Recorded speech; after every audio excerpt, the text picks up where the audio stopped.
Hello दोस्तों, मैं आपका दोस्त शिवम अरोड़ा आज फिर आपके सामने हाजिर हूँ। तो बच्चे लोग, आज मैं आप लोगों को प्रैक्टिकल जो आपके बहुत जल्द शुरू होने वाले हैं, कई स्कूल्स में हो गए होंगे और बच्चों को मुझे बहुत मैसेज आ रहे थे कि सर प्रैक्टिकल का थोड़ा रिवीजन करवा दीजिए।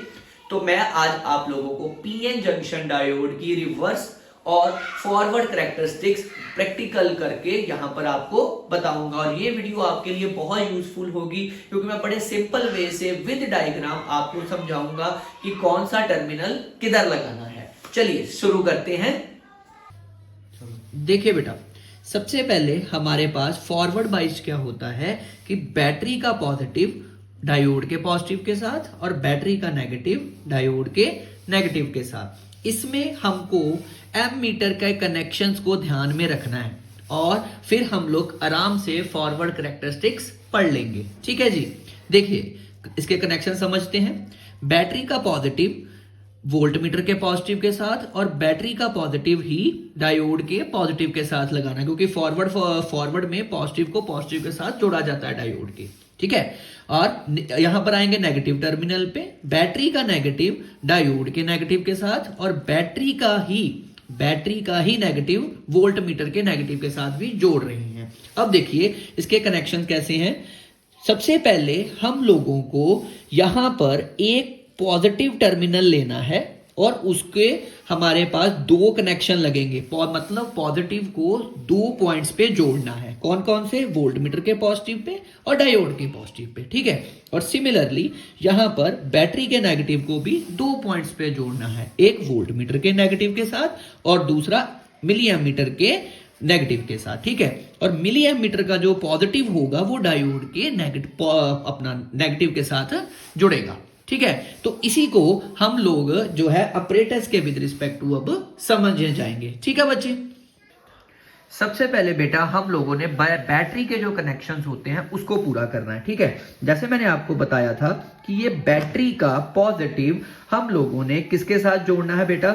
वोल्ट मीटर के पॉजिटिव के साथ। ये बैटरी का पॉजिटिव मैंने वोल्ट मीटर के पॉजिटिव के साथ जोड़ दिया और बैटरी का ही पॉजिटिव मैंने किसके साथ जोड़ देना है? डायोड के पॉजिटिव के साथ, क्योंकि ये फॉरवर्ड बाइस्ड हो गया। ठीक है, अब आ जाओ नेगेटिव टर्मिनल्स पे। नेगेटिव टर्मिनल में हम लोगों ने क्या किया था कि बैटरी का नेगेटिव हम लोगों ने किसके साथ जोड़ दिया था? वोल्टमीटर के नेगेटिव के साथ। एंड बैटरी का ही हम लोगों ने बेटा जी जो नेगेटिव था वो किसके साथ जोड़ दिया था? मिली एमीटर के नेगेटिव के साथ। और एक कनेक्शन बच गया, उसमें क्या है कि जो एमीटर का हमारे पास जो पॉजिटिव है उसको हमने डायोड के नेगेटिव के साथ क्या कर दिया? जोड़ दिया। तो मतलब हमारे पास कितना सिंपल हम लोगों ने फॉरवर्ड कैरेक्टरिस्टिक्स अब पढ़ लेना है। अब इसका हमने कैसे रीडिंग कैसे लेनी है, सबसे पहले ये देखते हैं। देखिए हमारे पास, देखिए बच्चा लोग, सबसे पहले हम लोगों को बैटरी को कहां पे रखना है, हमने वोल्ट मीटर का स्केल कैसे रखना है, मिली एमीटर का स्केल कैसे रखना है, इनपुट बैटरी कैसे रखनी है, ये सारा कुछ मैं आपको बताऊंगा। सबसे पहले आप लोगों ने क्या देखना है कि हम लोगों ने जो इनपुट वोल्टेज, वोल्ट मीटर की जो पोटेंशियल होगी वो कितनी रखनी है? 3 वोल्ट। और जो हम लोगों ने एम मीटर का करंट रखना है वो कितना रखना है? 10 मिली एम्पियर पे। हो सकता है आपके पास 100 एम्पियर का भी, अपना 100 मिली एम्पियर का भी हो सकता है। ठीक है, तो और इनपुट कितनी रखनी है हम लोगों ने? 3। ठीक है जी, और अब हम लोग इसकी कैरेक्टरिस्टिक्स जो हैं बच्चा लोग पढ़ने जा रहे हैं। देखिए सबसे पहले हम लोग क्या करेंगे, इसको 0 पे 0 मेजर कर लिया। देखिए जब मैंने कोई इनपुट नहीं दी, ये भी 0 है और एमीटर का रीडिंग भी कितना है? 0 है।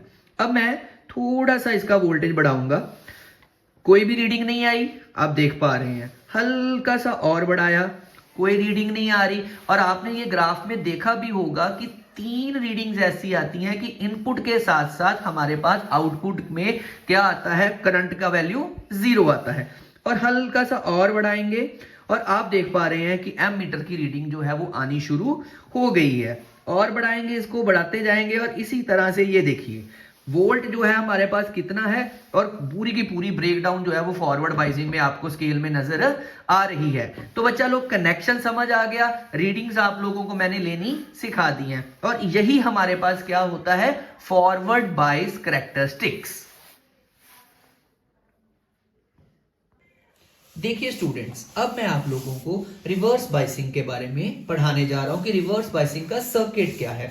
सिर्फ एक चीज इसमें बेटा इन्वर्ट होती है कि हम लोगों को बैटरी का जो पॉजिटिव है वो डायोड के नेगेटिव के साथ लगाना पड़ता है, क्योंकि वही तो रिवर्स बाइसिंग होती है। और वो अपना पर इनपुट बैटरी का ही जो नेगेटिव है वो पॉजिटिव लगता है किसके साथ, डायोड के पॉजिटिव के साथ। बाकी सब कुछ सेम रहता है। एक और इसमें एडिशन ये रहती है कि इसमें हमारे पास स्मॉल करंट लेते हैं, माइक्रो एम्पियर लेते हैं, क्योंकि रिवर्स बाइसिंग में करंट बहुत कम होता है और इनपुट बहुत ज्यादा होती है, इसलिए इसमें पावर लॉस भी हमारे पास काफी सारा हो जाता है। चलो अब हम आपको इसके सर्किट्स लगाने सिखाते हैं। हाँ जी बेटा, अब मैं आप लोगों को रिवर्स बाइसिंग की कैरेक्टरिस्टिक्स पढ़ाने जा रहा हूं। जैसे कि मैंने आपको अभी बताया था कि सर्किट डायग्राम में कि कौन सा टर्मिनल कहां लगना है, अब मैं इसको एक्सप्लेन करने जा रहा हूं। चलो शुरू करते हैं। इसमें क्या करना है, आपने एक बैटरी का पॉजिटिव लेना है, उसको बच्चे आप लोगों ने किसके साथ लगा देना है, वोल्ट मीटर के पॉजिटिव के साथ लगाना है, पहला टर्मिनल, ठीक है। और बैटरी का ही आपने पॉजिटिव टर्मिनल किसके साथ लगाना है, डायोड के नेगेटिव के साथ लगाना है। ये देखो रिवर्स वाला जो है, मैंने डायोड अपना जो हमने डायोड कंसीडर करा है जो रिवर्स बाइसिंग के लिए, यहां पर मेंशन भी कर रखा है सर्किट्स में। मे बी आपके पास जो ऑपरेटर्स होगा उसमें ना मेंशन हो, बट फिर भी कोई प्रॉब्लम नहीं है। अगर एक ही डायोड होगा तो आप इसमें भी नेगेटिव लगा सकते हैं, तो ये नेगेटिव ही रिवर्स का काम करेगा, वो कोई इशू नहीं आने वाला है, ठीक है जी। तो अब हम लोग negative terminal of the battery को वोल्ट मीटर के नेगेटिव के साथ कनेक्ट कर देंगे बच्चा लोग, एंड जो बैटरी का ही जो नेगेटिव है उसको मेरे बच्चे हम लोग वो अपना एम मीटर के जो नेगेटिव के साथ कनेक्ट करेंगे। और लास्ट टर्मिनल जो हमारा रह गया कि जो एम मीटर का पॉजिटिव था उसको बच्चे मैं डायोड के जो पॉजिटिव के साथ कनेक्ट कर दूंगा, और इससे हमारा ये सर्किट जो है वो कंप्लीट हो गया है। बट इसमें हम लोगों को वोल्ट मीटर की वैल्यूज और एम मीटर में जो वैल्यूज हैं उसके टर्मिनल्स और इनपुट वोल्टेज चेंज करनी पड़ती है। तो ये देखिए, सबसे पहले हमने 3 VDC लिया था, अब इसमें रिवर्स बाइसिंग में हमको 30 लेना पड़ता है, पहला पॉइंट। उसके बाद हमको वोल्टेज ज्यादा मिलती है, हम देते हैं, और उसमें करंट जो आता है वो कम आता है, इसलिए इसमें मैंने को माइक्रो एम्पियर पर कर दिया, ठीक है। 3 चीजें मैंने करी क्या, रिवर्स बाइसिंग में 30 पर VDC लिया, उसके बाद मैंने 30 वोल्ट लिया, और उसके बाद मैंने माइक्रो एम्पियर कर दिया, ठीक है। तो बस बाकी प्रोसेस वैसे ही रहेगा।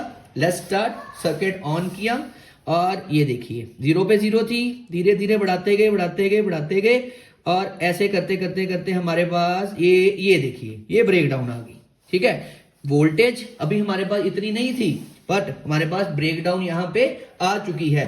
तो यहां से आपको एक चीज पता लगी, आप लोगों ने जब फॉरवर्ड बाइसिंग करा था तो 10 के अप्रोक्सीमेट ही ब्रेकडाउन आ गई थी, और यहां पर रिवर्स बाइसिंग में 20 के आसपास हमारे पास ब्रेकडाउन जो है वो आ रही है। इसका मतलब ये है कि इस सर्किट में रिवर्स बाइसिंग में पावर लॉस बहुत ज्यादा होता है, और वाइवा में ये क्वेश्चन बड़े फ्रिक्वेंटली आस्क करता है एक्सटर्नल एग्जामिनर। सो बच्चा, होप आप लोगों ने ये अच्छी तरह से प्रैक्टिकल समझा होगा, इसकी सर्किट डायग्राम्स आपने समझी होंगी। तो नेक्स्ट वीडियो के लिए मेरे चैनल को सब्सक्राइब कर दीजिए, लाइक कर दीजिए और अपने सारे मित्रों तक पहुंचा दीजिए। Thank you so much.